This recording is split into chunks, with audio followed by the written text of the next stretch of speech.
So I need to make a couple of videos. And I say this with the direction that I hope this heals. I hope this... I'm not in control of things, but whoever the professional psychologists are, as much as I hate, which is a very bad word at times, or dislike of what is happening and the reality of it, it isn't going to change the relationships that I have, especially with my mother, and now with her twins, and all the things and stories that had gone on. And I'm 42 years old. You know, this whole fantasy of being young and whatever, you know, doing something with my life is done. And, you know, that's a whole nother video to make. But grateful for every day. But this video is going to be about Susie Molina. And Susie Molina is supposed to be, or she is the, sorry, got an itch. Susie Molina is the wife of the son of Nan and Joe. Nan and Joe was, Nan, I was known her as, Tia Nena, was my dad's, Raymond Palomo's sister. And we used to go over there when I was a kid all the time. And he married a white woman, blonde hair, blue eyes, beautiful woman. And I never met her throughout my life. I might have seen her once. But I was very young. But other than that, there's no recall. And she had 2 kids. Now, they lived in a very wealthy house. Like back in the day, like even to this day, like if you owned a house that they lived in, it's like a mansion. I mean, that house is huge. Anyway, when I turned 20, my father passes away. I had used to go over there, and I used to go over there to like get something, to eat with Nan and Joe, get whatever stories they had of their past or my father. And they're no longer alive. They passed away several years ago, and I was saddened because nobody told me that there was a funeral. Nobody had said anything, and they're very healthy, and I knew their careers, and any little things that they needed help with, I would go help them. Well, anyway, Susie Molina, she had 2 kids, and I do remember them as Alex and, gosh, I don't even remember the other girl's name. I know Alex. I can't even remember her name right off the bat. But I know her both. She had 2 kids, and these 2 kids were. I remember seeing them as a kid when I was a little kid. I saw these these 2 kids, and I remember they were just kind of looked very sort of more of the intelligent and comfortable and of a comfort life. I in a world that I didn't understand necessarily all that well. So, but anyway, I had seen them over there once. Didn't make conversation. They were on the way out. That was it. So I never saw them again.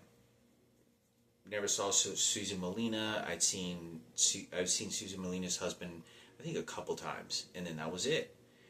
But anytime, even as a kid, we went over there. My dad and my mother used to go over there and have these talks. And the TV was turned off. It was like kind of like a counseling moment or something. But we used to all sit in the living room and just talk, all among each other. And they would talk for hours. So anyway, when I am 23 years old, I have a bone marrow transplant. And this is a big eureka moment, okay, to me. And this is very important. I'm almost positive I haven't made a video about this. So before I get to my bone marrow transplant, I hadn't seen Susie Molina since I had my bone marrow transplant. At least I couldn't remember it another time. Because, they kind of did, a lot of segments of my family just kind of did their own thing.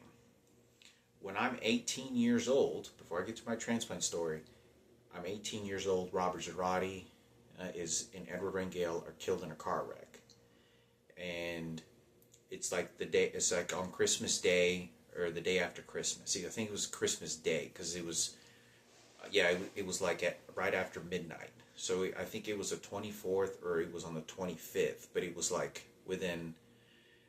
It was happens like I think it was right after midnight, and I have to go to the funeral, and um, I'm working for Employee Solutions. Okay, my mother got ran over. So she got ran over by yeah, she got ran over for forklift after that, after the death of Robert. So when I'm 18 years old, I'm working for this place called Employee Solution in Farmers Branch off of Valwood and Valley View. I believe it's Valley View and Valwood. And when I used to go there, there wasn't so many temp agencies back in the day. There were starting to show up all over the place, but it was the beginning when they started to have a lot of business. And I was working for a company called Cellstar, which was a cell phone company. And when Robert's death happened, when I walked in there I don't know if it was like when I started working or she started working there after a couple of months. I don't remember. But I walked into Employee Solutions and Susie Molina was working there. And she told me her name was Susie. And I remember her working at a desk. And okay, so keep this in mind. Anybody ever told me the name is Susie? Because I had such a big crush on Susie. You know, I was just ecstatically, emotionally over for Susie. And it was just, I was so young. I mean, that, you know, she really got, at least that one really bugged me a lot, you know, because I liked her and thought, you know, didn't want to get old, and it never happened, and it never did. But I didn't really know her that well. So we all have our crushes that we wish we could have had, you know, and that one was a very shattering to me. And so I walk in there and I see her working, and I get a job. And she immediately tells me, when she says, she's sitting at a desk and there's like one other lady over there and like a guy. It's like 3 people working in the entire office. And when I get there, they're making me pass gas. So anyway, she's working there. She says Susie, and I'm like, Susie, you know, because my mind at that time was like, oh, you know, I didn't want to be, you know, fantasy world at that time only. So I was beyond struggling you could ever imagine. I was so broke and so poor. I don't even think I had a car. No, I didn't have a car at that time. And I'm 18 years old, stranded alone, like a lost puppy. Exactly like a lost skinny puppy out in the middle of the streets, not even knowing where's mommy, where the fuck. That's exactly what it was, what it felt like. And I had to fend for myself. But before I get to Cellstar, I'm working at this company. They send me to a company, and I'm trying to remember if it was after Robert's death. It was before or it was after? I think it was after. No, was it? I don't remember if it was before. You could look up the records. I'm sure you could.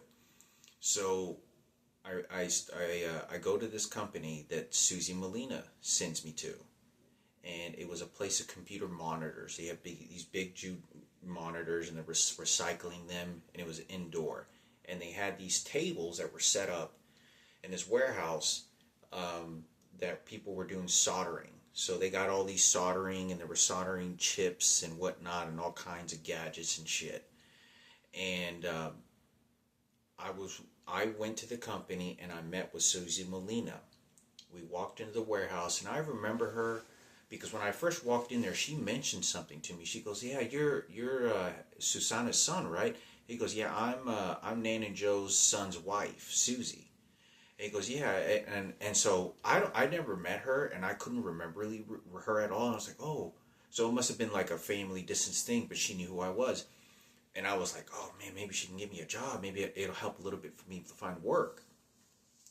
So she already knew who I was before I got there, and when I got there, I got this job and they sent me to this warehouse.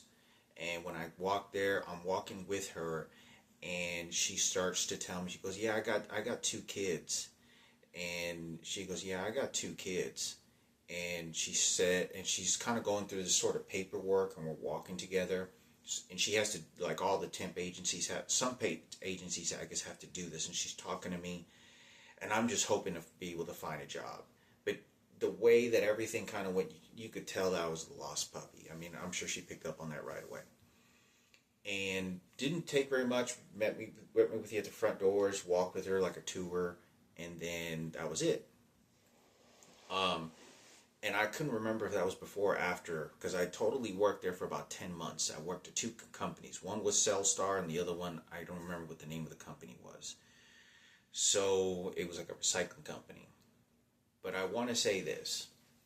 When Robert died and I'm 18 years old, she was the person that spoke to over the phone, and I spoke to in person, and said that uh, I told them over the phone, because my job site was telling, they were so strict with the circumstances at my job site that, like, if I missed a day, they were going to fire me. Like, I couldn't remember, but I do remember this. It was so important for me to be there that if I missed a day, they were going to fire me and replace me.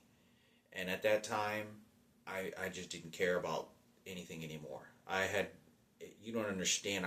It was such a hard situation with no money and not knowing where to go to resources, and like a lot. I can't even, the best way I can describe it is a skinny lost puppy. And I was just like didn't know where to go. I didn't know who was gonna victimize me, and or who could help me. To help myself. A job. Some proper directions, and she was the one that I talked to, and I told her, I said, I just had my brother died. I mean, I just had my best friend just get killed in a car wreck. And I don't know if I said anything else. I could have said he was, and I was like in distraught when I showed up. I don't think he had been buried. Or I said this over the phone. Yeah, I said this over the phone. I get there in the office, and I said this over the phone.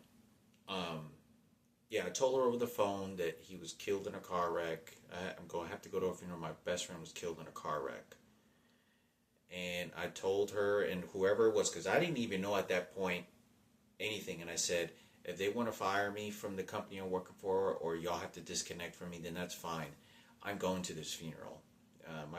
This is like my brother. This is very sincere.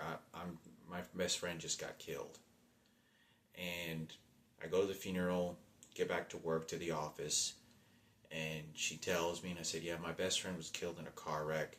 I'm sorry, but I had to attend the funeral. She was very understanding, and I remember her being very sharp, like she was observing. And there was one transgender that was working over there, and she seemed very intrusive with the circumstances, what was going on. I remembered, like, her and this other woman, this was not good. Like Susie and this, whoever this other person was, and this big fat guy. This big fat guy was who drove this pickup truck. He was supposed to be the guy that I was told from Lucio, from what I was told. And Julian had mentioned that they were trying to get my mother to sign paperwork so that they could, my mother, when she got ran over by a forklift, keep this in mind, this is Employee Solutions, that you can never sue us. And she was all drugged up, and that's what Lucio said, my mom's boyfriend. So he ends up standing there, and so I go back to work, and it's like a couple of weeks, I think I go by to pick up a paycheck. So at that time I start to feel like, okay, this person gives me a nice connection. I'm trying to reach out there for some help. I need a job. I need someone. I'm just need to go to work and pay my bills. I have no one to go to, nothing. And I'm like watching my friends fucking drive, Tahoe trucks. I watch my friends getting cars and going to college. Richard, driving working at his Dodge shop, and everyone has, and I'm just like this guy that was thrown in the fucking dumpster is what it felt like. I was just a skinny puppy. I thought I was going to be like, I thought I was just going to live the rest of my life underneath the bridge and then die. I mean, I was so petrified at all that circumstances that went on. And I go back there to pick up my check after Robert's death, like a couple weeks, couple months. I don't know how, probably within a month. And I said, is Susie still work here? And I was like, is Susie around? And I heard the guy, and I could watch this lady over here to the right, far right in the corner, sort of at her desk. And I could just, 100%, you could just tell it wasn't good. This was a battle over something that was going on that I didn't know of, but it was about. And I heard this guy said, this fat guy, at the front desk, and he was standing up. He goes, and I heard him say, he goes, nah, and he was going through this sort of paperwork, kind of like this paperwork. He goes, nah, she don't work over here anymore. And he got like an attitude, like, yeah, I got her. Like, he got a fucking attitude. Like, he did this, and I didn't know what happened. I didn't hear, I just didn't know. I don't know what it was, but he made it very clear that he targeted her and he got rid of her. 100%. There was no ins and outs to it. His attitude and the way that he goes, no, she don't work anymore. Like, I got her out of here. Like, that's what he did, right? So I could tell this guy was very suspicious because I didn't never like this guy. This guy was like bad news.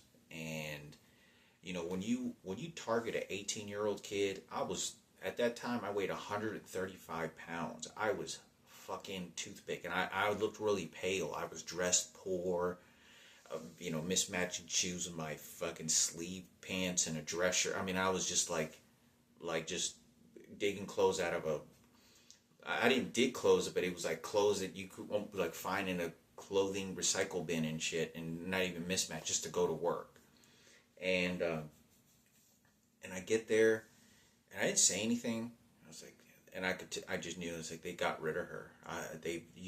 You could see the vibe as well from this other person and how they were working together to get rid of this person. So I end up leaving. Robert passes away. Never hear from him. I went to Nan and Joe's from the age of 20 to 23. Never saw Susie, never saw anybody. And, everyone makes their own life, but they were really old, so they needed, like, the vents to be cleaned or something, or they needed me to do something. I would always there because they were very nice. And Nan gave me, like, her plates that she had for a long time. She gave me, like, a microwave. She gave me all these kind of things so I can cook food, which is, I'm so thankful. So appreciated, thankful, even at that time. I was getting newspaper that it was wrapped up in these plates, these fancy china dishes that were from like the 1960s. I'm not kidding you. Like, they could keep antiques for 40, 70, 80 years. I'm not kidding you. I was unwrapping, I opened the box and get all these plates, and I'm looking at these newspaper, and it was like 1960, 1970, 1980. And they had kept it, and it was nice silverware. So anyway, they were very nice. So when I get my diagnosis, I go to the hospital, have my transplant. Susie Molina shows up. And I remember Susie Molina. I was told that she was in there when she walked in there. Was it? I don't know. I'm trying to remember if it was right when I was dying, like right when I was about to die, or like I thought I was or very close to it. Yeah, she showed up right when I was about to die, and I was very scared, and because I want to say. She came in and she said, she came in afterwards. She came before I got sick, and she came and she talked to me. He goes, hey, Hector, and I just came to come visit you. Gosh, I'm such a, she says, yeah, I know. She said something like, I know I'm such a mommy kind of kid. You're a young guy, she was trying to basically describe your family's important to you, okay? And she's straight. So, I talked to her, and she said, yeah, I work in the blood bank unit. She said, so she worked at the blood bank. I don't know how that goes, but they have a bank unit, like separate from the hospital, or like some connected to some sort of sector of the hospital. and they have all these blood banks and whatever, everybody that needs blood. She worked there. I don't know what she did there. She worked the front desk, and she didn't actually walk in the, but she said she worked in the blood bank unit.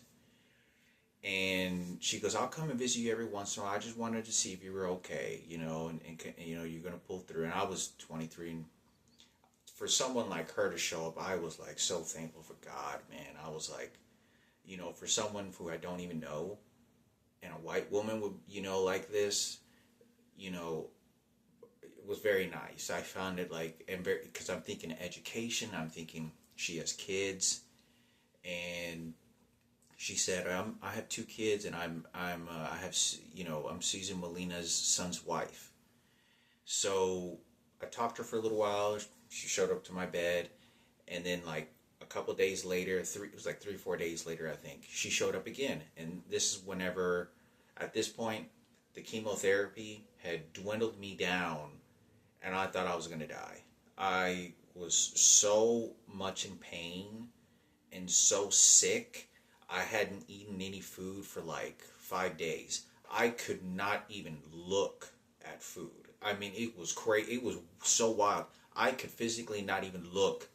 The best dish, the best food you could imagine, I couldn't even look at it without throwing up or wanting to throw up. I could not even, and I remember just like, I had my own symptoms of like total sickness, of just like in despair of and in pain. Everyone has their own, but that was my experience. And she came in, and I want to say she stood at the foot of my bed, and she kind of stood, and she kind of looked at me, and she goes, "I just want to see you're okay." And I was like, oh, I was like, it was like the day before I thought I was about to go to a coma, and the coma, I mean, I couldn't move my body. I mean, I was just like, I couldn't move my body anymore, and I was just so, I mean, my head, my body was, I thought this was in. I was like, my head is so much pain. My body, I felt sick. My eyes, I got jaundice, which is like liver failure, because my liver failed because of the chemotherapy. My eyes turned yellow and got very, very sick. And I hadn't eaten. I couldn't eat any. I couldn't drink. I could barely even. I don't know if I could even drink water. And I kept on throwing up, and just like throwing up saliva, because I couldn't. I was like, I was trying to do everything for myself to try to retain water, like, and I couldn't eat. So she left. I'm in a recovery, and by this time, by the last couple weeks that I'm there, I go bald. Like, because the chemotherapy, it took like, I think it took like 10 days. Once they gave me the chemotherapy, it was like 10 days to 14 days when I started to see symptoms of the hair falling out. Where I go like this, and the hair starts to fall out.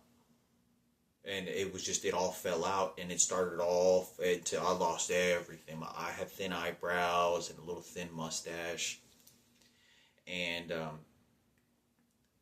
I was plumped on steroids. The steroids made me very plumpy, and my skin very glowy. Like, very, very, it glowed a lot.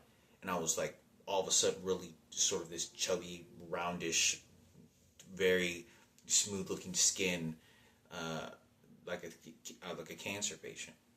And I had lost all my hair, and I was at my apartment and let me, for those that don't know, before I get to another story, Susie comes in like on one of those days. She came in on twice, I think, before I was sick. And Susie Molina and Sarah Cooper got into it.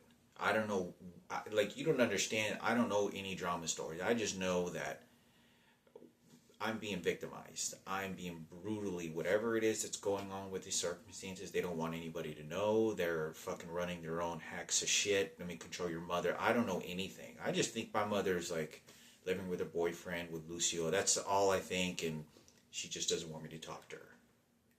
So, and, so what I end up going home, Sarah Cooper stays at my apartment for a day, and she leaves early in the morning because the doctor said we that, and then Julian moves in for 2 weeks, and I think it was like 2 weeks after.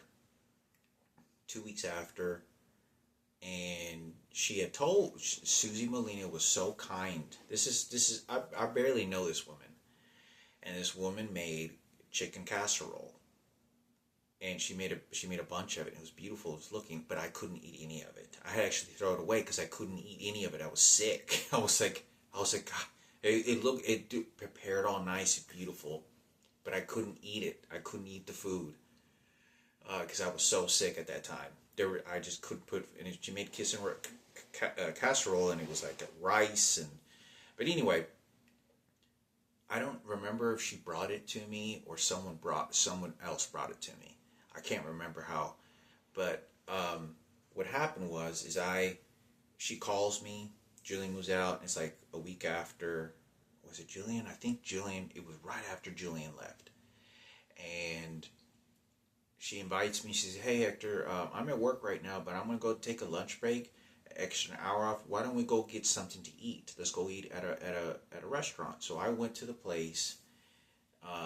It's like a bar now, like a fancy beer brewery place, but I don't remember what it was. What kind of? I think it was Mexican food. I think it was. I think it was Mexican food, but it was a nice little joint right over next to the hospital at UT Southwestern Medical Center. And let me tell you, when she picked me up, she said she was going to pick me up at UT Southwestern Medical Center after seeing Dr. Veriscala. I show up to get my visit, and once I get my visit out, she's waiting out like the valet, because they have valet there. And so I walk down the stairs, where they have all that stuff, the glass stuff, fancy artwork. Walk downstairs, and she's the valet, driving this sort of small, green-looking Honda. And I was really surprised. I was like, I thought she'd be driving something like more elegant. Not that I was being judgmental. I just thought that, because that family was usually very wealthy, like the Nan family, right? Because I don't know what the circumstances was, but I really wasn't thinking. I saw her show up in this car because it looked like Richard Murphy's car, and there really wasn't anything too much of that. I wasn't thinking about money. I know you're all probably thinking of that, but anyway, I get into the car, drive around a couple blocks, sit down, get something to eat, and we start talking for a little bit. And let me tell you, Susie Molina, she saw me face first, close up, at the brutal reality of what the chemo and the transplant had done to me. And you know what was so messed up about it is that I had been up for I think I had been up for like a couple days. I wasn't getting any sleep. I was getting like a couple hours of sleep. My body had plumped up for the steroids and the chemo, and I'd lost all my hair. I looked like I was about to die. Like I physically, I carried like death. And I remember we sat, and I remember looking at all the people at the front desk, and I could see, because nobody else had cancer there. And when I showed up, I could see like everyone was like, this young man has cancer. He's looking at me. He has cancer. And he's 5'11", And I could see the Mexican woman and, kind of being kind and looking. And I could just tell that, you could see some of these women, they had a sincere to them of this person has cancer, And it's very loving. Some of the loving things you'll experience are very powerful. And I sat down with Susie and I talked to her for about 30 minutes, and we were eating, and I remember her talking to her, and I was looking, and she was brilliantly solid, like a woman. Just beautifully solid like a woman. There was no bad vibes at all. Like when I talked to her, I was more thinking of myself, I hope this doesn't traumatize her, because I looked like I looked like death. And I thought of it as she's kind enough to give me a moment of her life to sit down and have something to eat when I'm experiencing the most tragic event in my life. And we talked for a little while, and I try to keep the subjects to like positive. And I think, what's so weird is I got in the car with my mom just today, and I want to say that I remember seeing a woman, or like a couple of women, a couple of people at a table that were hiding their face. Oh, you know what I was thinking of? I wonder, this is what I think could have happened. I think my mother, my biological mother, and probably her twins, were sitting at that table. And I had no idea. And it was a clear view of me. I mean, they were somewhat far where I couldn't necessarily see them eye to eye. But maybe it could, maybe, I don't know, maybe it was, but I remember it was just kind of not weird, maybe it's the word. It was a little bit odd on how some people sometimes sit, but I knew and understand not everyone is around cancer patients with my age and looked as sick as I was and had very big indentions in my eyes and looked like I was about to die. I mean, I was bothered by it, and I didn't want to look at people in the eyes very much because I didn't want them to feel that I was kind of giving them anything that was going to be bad of an experience. Because if I stared at them in their eyes too long, it was like I was symbolizing death and tragedy. And, people want to go about their life. People want to feel hopeful. So I felt like I was kind of maybe giving people too much energy or like too much. So I kept it moderate and polite because I didn't want to affect them. And I remember looking, and I want to say this person was, either they were having a big hat, either they had a big hat or their scarf. I don't know what it was, but it could have been my mother. I have no idea, because that's one of the biggest things that I regret out of my transplant. There's nothing more that I regret more than not have ever seen my mother through that experience, because my mother never saw me in my prime. She didn't get to see with my full black hair and youth when I'm fully recovered. She didn't get to see me. And that I will always regret. She gave me this body and she wasn't able to see me. And, I didn't make efforts to, there was so much conflict. Nobody wanted to really listen to anything I had to say. They just made me into the fucking enemy. So, excuse my words, but I talked to Susie, and I think maybe that next day or one of the other visits I made, she gave me chicken casserole and I brought it home. And I couldn't eat it, and she called me. I think she called me. She goes, "How did you like that chicken casserole?" And I told her, and I was like, let me tell you something. When I talked to her on the phone, I was like this. Yeah. Like I was like Robert Zarate, like senior when he was dying. Like I was like that. And I'm not kidding. I was like, I'm telling you, I felt like what I thought was going to be my final ending, close. If I didn't know what the fuck was going to happen, this is during this period of time. It all happened within about a month and a half of me getting home from the hospital. And all happened within that month and a half. But I remember calling her and she, "How do you like the chicken casserole?" And I said very politely, "It was really great." And I was all fucked up. I was all like fucking steroids and all these cyclosporin and all these different medications I was taking, intense medications. It wasn't. I mean, tell you, I've done a lot of drugs in my life. There wasn't any type of drug that ever made me feel like that. There was no drug that made me feel like that. This made me feel like the reality of medication and death. Like fucking trying to keep the body alive and doing what you need to do in order to do the best efforts to keep yourself alive. All the chemicals, cells, reactions, all that kind of stuff. And I was breathing heavy and I was polite. And I said, "Okay." And I talked to her and I didn't want to talk too long. And then that was it. And she has a beautiful daughter. She has a very, very, very beautiful daughter. you know, and a son. And let me tell you something. She told me this when I was in the hospital. She said, "Yeah," you go, maybe you and your. She said, "Maybe you and my son could get together maybe one day and make some music." And she says that she told me that he got accepted to Berkeley Music Academy. Berkeley Music Academy is like, I believe, to my understanding, because I've looked it up and I've called him before. It's one of the most prestigious musical schools in the United States. I don't know in the world, but he got accepted, and this is one of the reasons that kind of kept me at that time. That, oh, maybe I should continue DJing or whatever at the time. And to be accepted at Berkeley Music Academy, and I want to say, I don't know if it's in Rhode Island. It's not Rhode Island, but it's like in New York or something like that. But to be accepted at Berkeley Music Academy is like being accepted like at Harvard or like, an Ivy school, but maybe not an Ivy school, but it's like being accepted to a very prestigious university.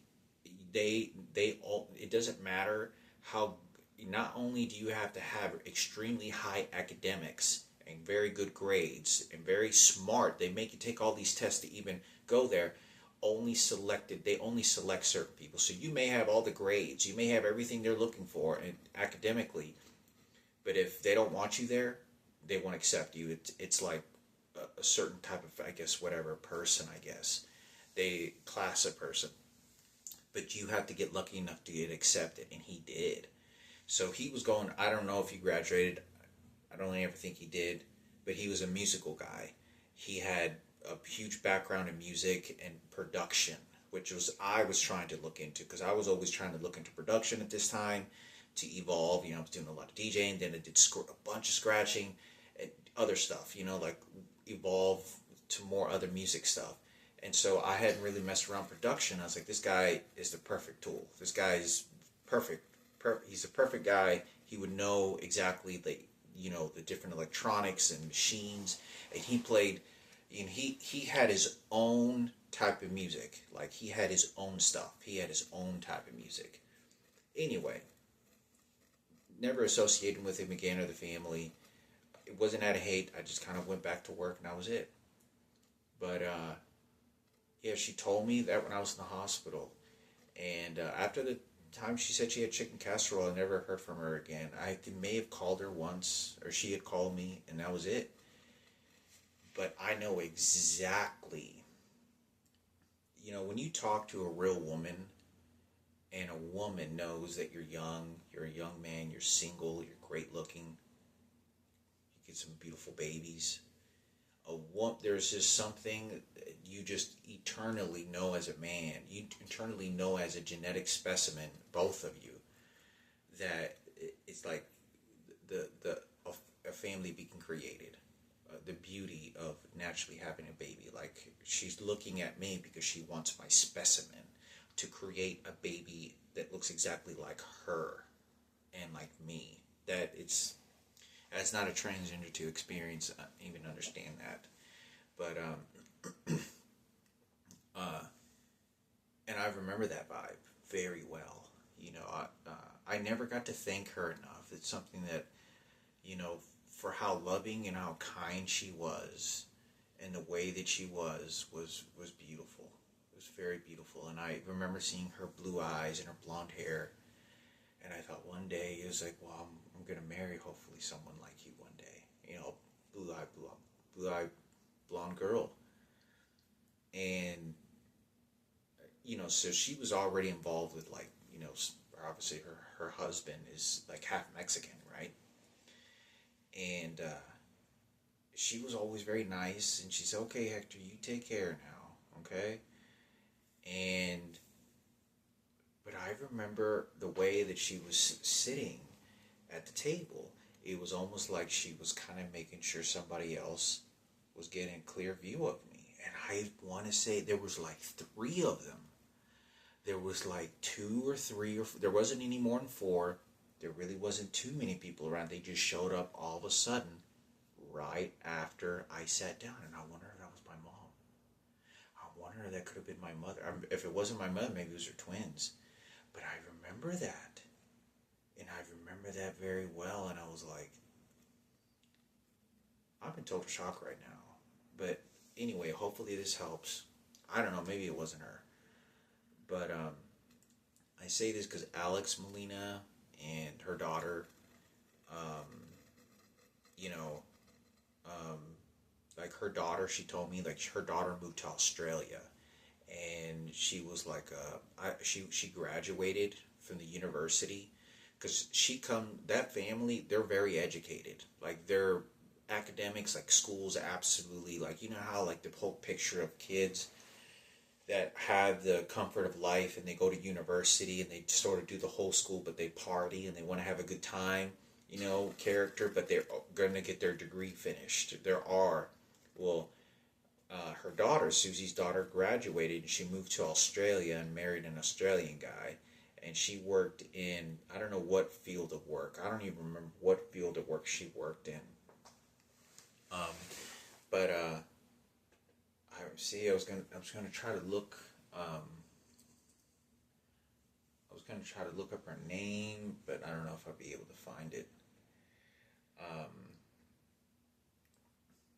anyway, he moved to Australia, and the girl did at a very young age, and I want to say she was like in her early 20s. That is a very brave move. And she moved to Australia. She moved to Australia and got a job. I don't think she ever had kids. I don't think she ever had kids.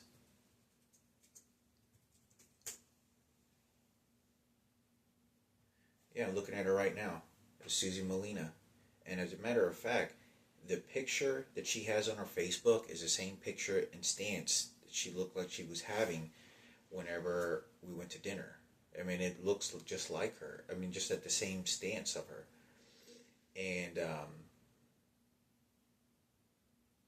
yeah, she has she has her kids, and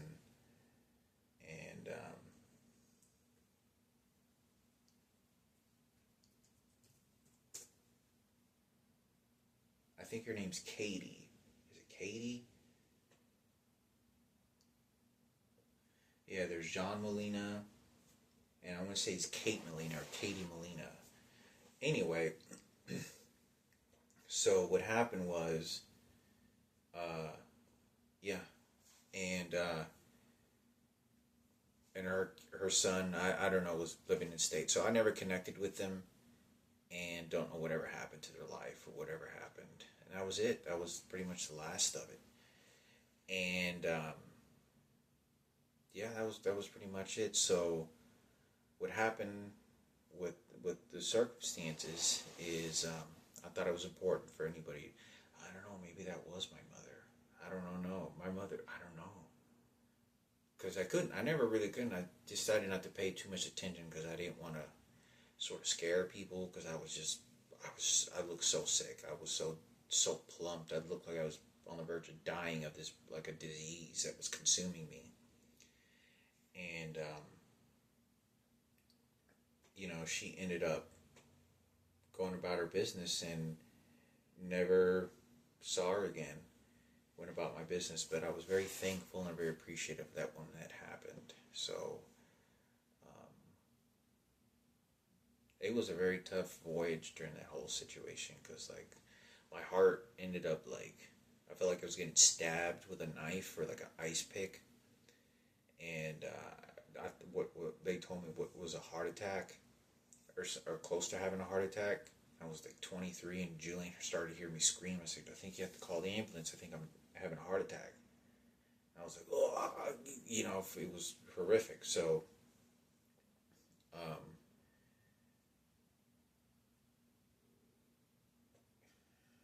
so that was kind of the circumstances. As far as I know, her kids, I don't know whatever happened to the circumstances. I don't know what the circumstances is to what the circumstance. I don't know whatever happened, but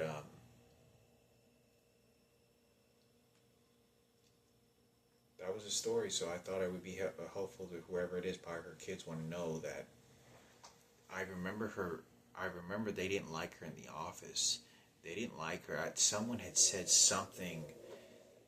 I want to say they said something, but the guy that said he got rid of her, there was someone else in it that said that there was someone else that didn't like her, and it was like trying to take charge. You could They said something kind of out loud, but their posture, like they didn't want her to like her there.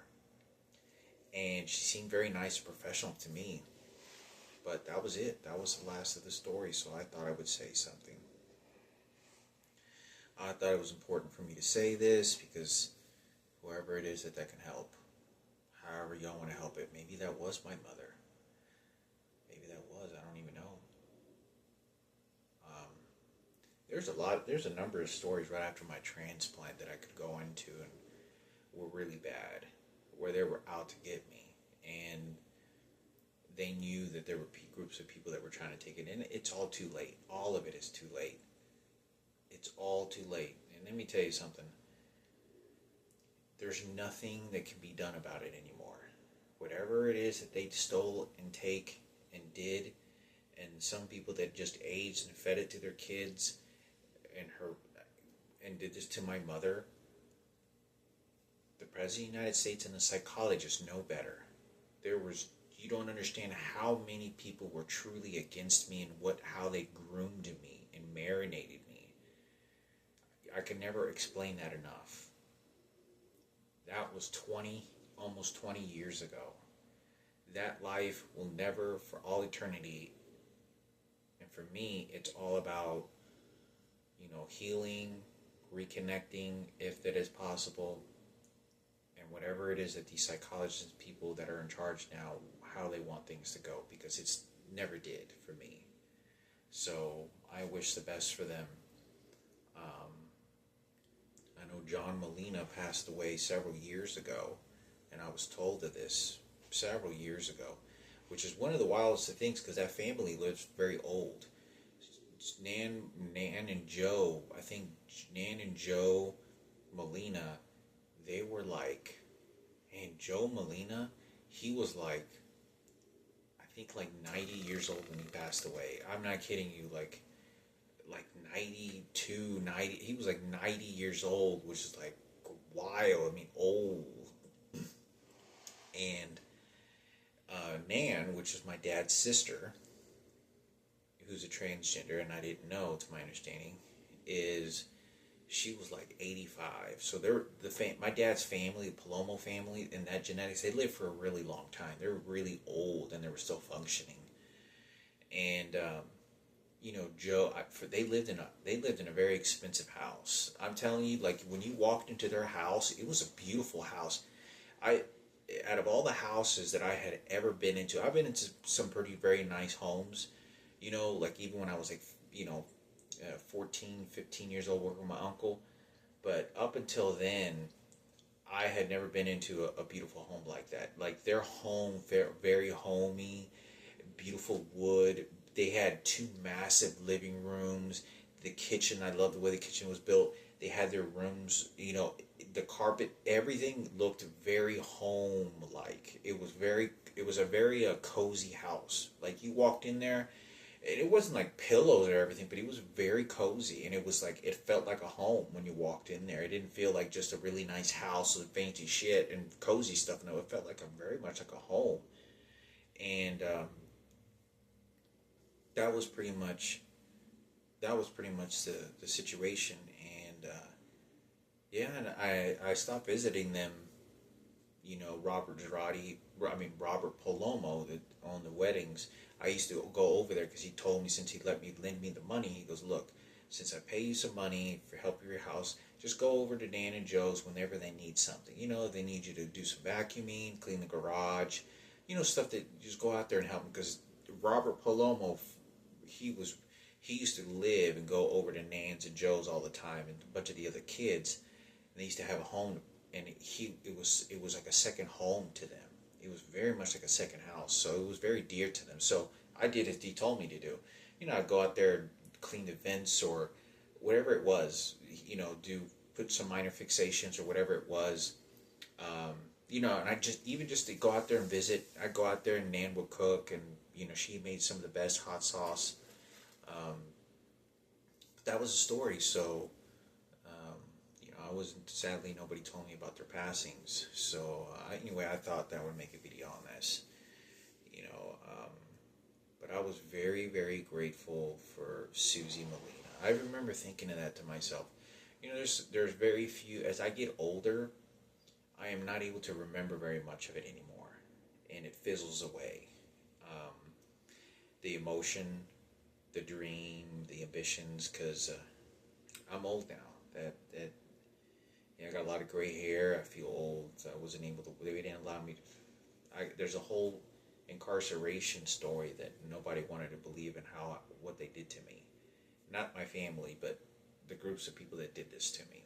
They, uh, as many people believe, it's waiting for you for what you did and the horrors that you added and what you really did to my life.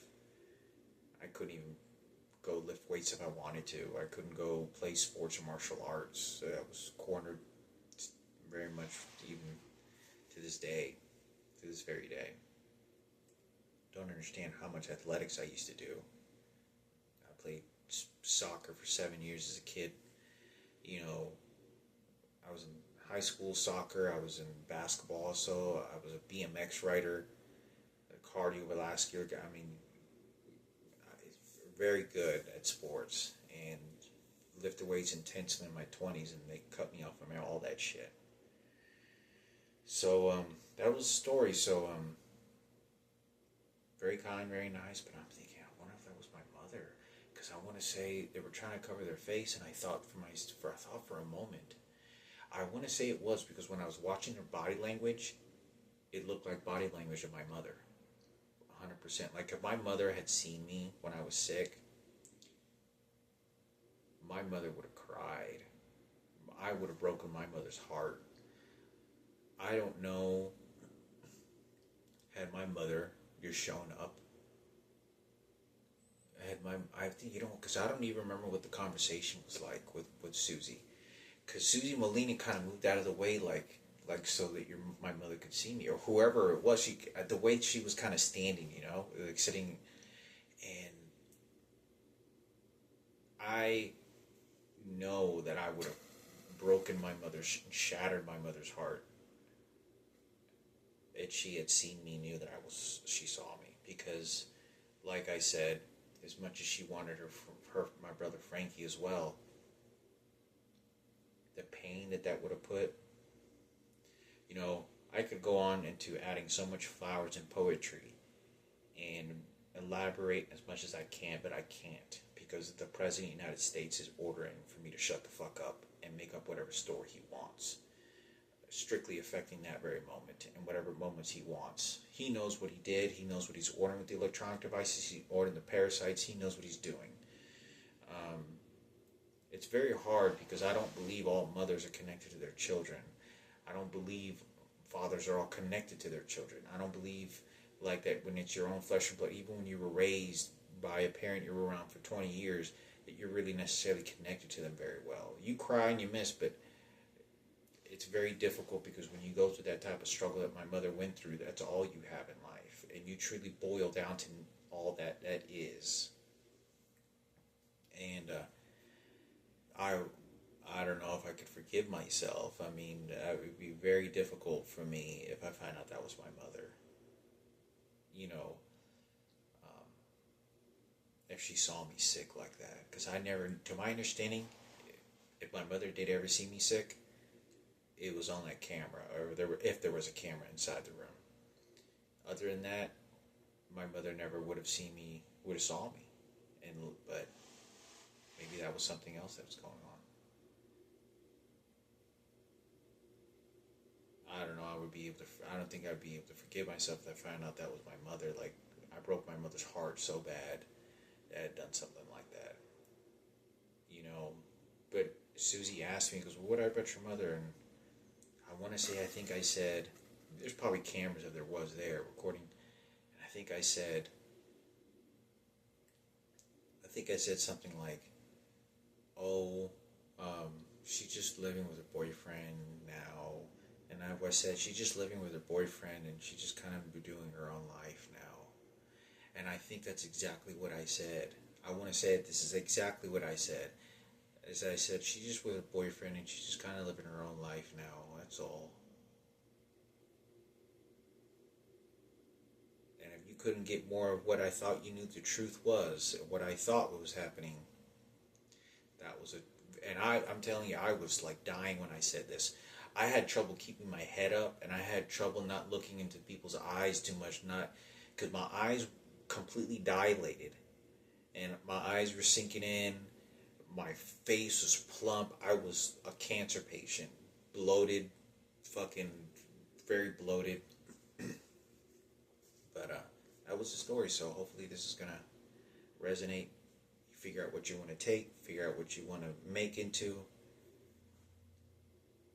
But I can't, I could go on and on, right? But you know,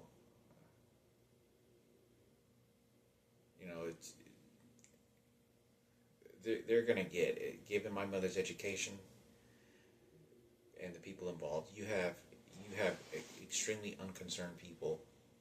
It's just very, very horrific for something like this to happen. I could never have done anything like this, me personally. Um, the actions that I knew these people took, a number of them, I couldn't.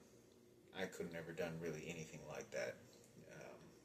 I had already seen a lot of death and suffering at a very young age. But, man, gosh, I remember saying that. So, yeah, I don't think I'm gonna. So, yeah, she's just living with a boyfriend, she's making her own life. I don't want to bother her. And that was what I said. So many people told me, yeah, don't worry about your mother, don't talk to her, and the body language and actions they did take, I took that influence.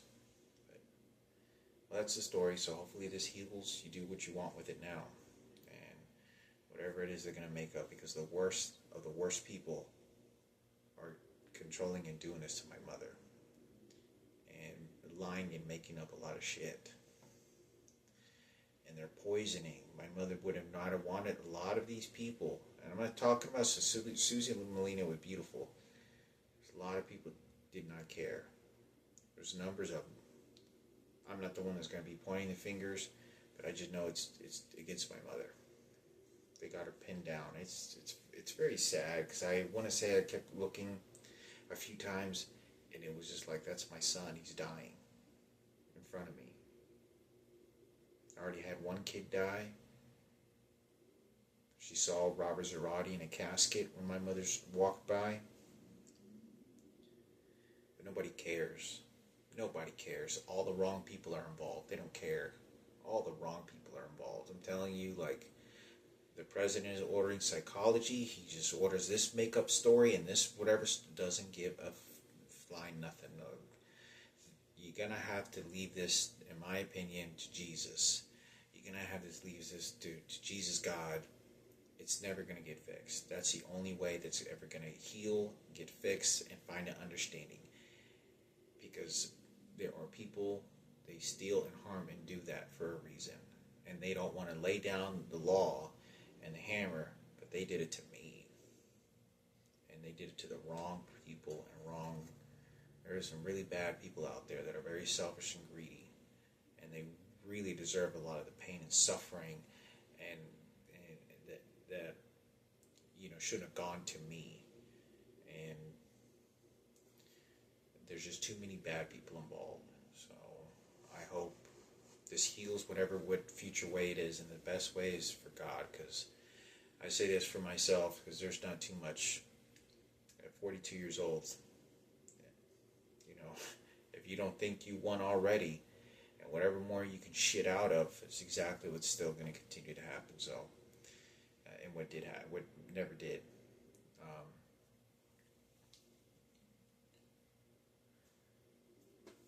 Blessings. Leave it up to God. Pray. Leave it to Jesus. To fix things, to alleviate. But I'm not the professional. Remember that. I'm just telling you the story.